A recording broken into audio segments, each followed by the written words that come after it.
Менің әкем балдақпен жүреді. Әкем балдақты адам.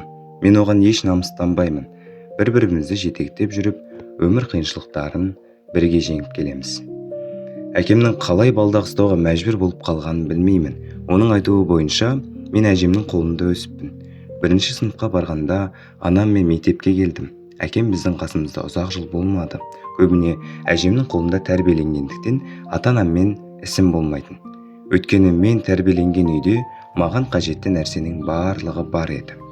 Содан бір күні әжем маған әке-шешеңе барамыз деп қала маңындағы бір ауылға келдік. Ол кісі өте мықты болатын. Балаларына еш салмақ салмайтын.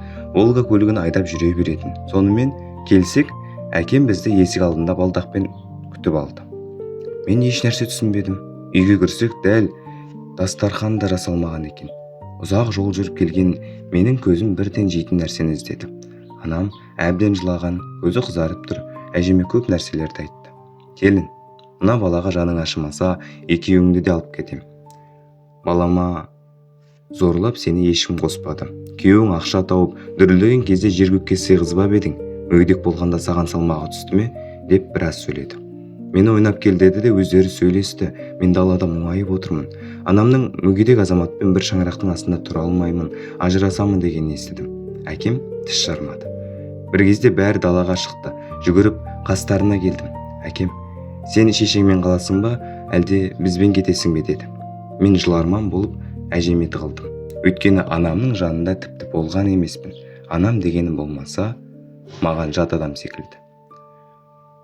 Жаныңның барында айт деп әкем зекіп жіберді. Анам, сендер балаға жаман үйретіп жатырсыңдар. Бала менікі деп маған тура жүгірді. Әжем білегімнен ұстады да, қызым, бала сенікі, сәл есіңді жи, жағдайыңды жөнде, содан кейін алып кетесің деді. Үйдегі әкемнің заттарын салып алып ауылға келдік. Әжемнің үйіне келген соң көрші қолаңдар кіріп шығып жатты. Әжемнен сұрап едім, әкеңмен сәлемдесіп жатыр деп жауап берді. Бар білетінім сабақ, одан қалды компьютер. Мен әкеммен еш нәрсе сұрамаймын, ол да ашылып еш нәрсе деп жауап бермейді. Біз солай жүріп жаттық. Әжем, мына жуатай мектепті бітіріп оқуға түссе қиналады деп үйді, мал-мүлкін сатып қалаға көштік. Пәтер сатып алмадым. Жекеменшік үй алып жанынан дүкен аштым.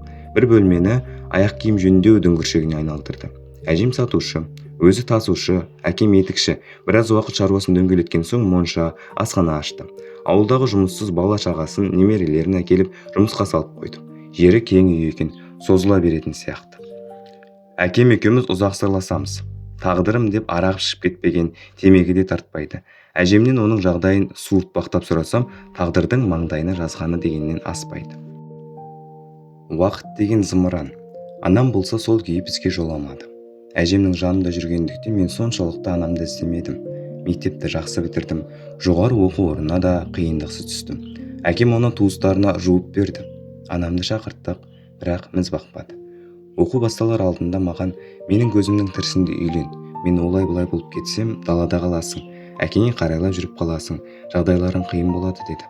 Алла әжемнің тілеуін берді ме, үйленетін болып шештім. Қызымды үйге таныстыруға келер шақта менің әкем мүгедек, балдақпен жүреді деп қойып қалдым. Қызым да ойланбасын, несі бар, екеулеп күтеміз деді.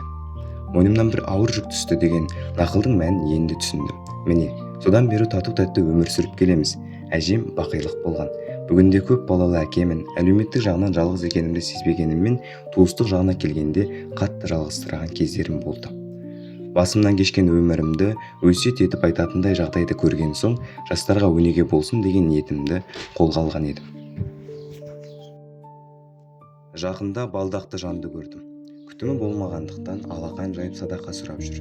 Ішімнен, мына азаматтың да жанұясы болды ғой, балдақтысың, көп ақша таппайсың деп әйелі, бала шағасы далаға лақтырып жіберген ғой. Әжемнің ақылдылығы болмаса, кім біледі? Әкем түгіл, мен қаңғып қалатын едім. Біздің тұрмысымызды түсініп, балдақты әкемді өз әкесіндей алақанға салып күтіп келе жатқан әйелімді мақтарға сөзім жетпейді. Сіздермен ғибрат алар және мен мақсат. Құрметті көрермен, өмірдің әр сәтінде ғибрат жатыр, және сол ғибратты бірге іздеп, бірге түйсіңіз келсе, онда біздің арнаға тіркеліңіз. Алла амандық берсін. келесі кездескенше.